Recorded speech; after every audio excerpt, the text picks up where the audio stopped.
DoneRight Management. We are at TJ's Mountain House, and this is a quick video tutorial on the Wi-Fi. And so in the laundry room, up on this little shelf, little coat hanger, we have the Aris Wi-Fi.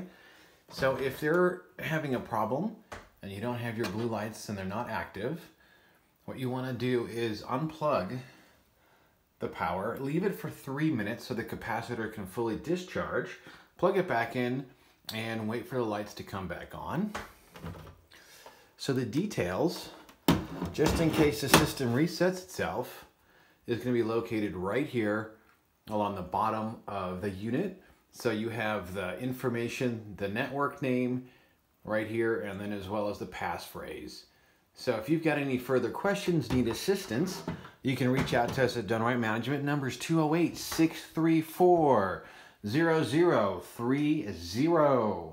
Hope you're having a great time.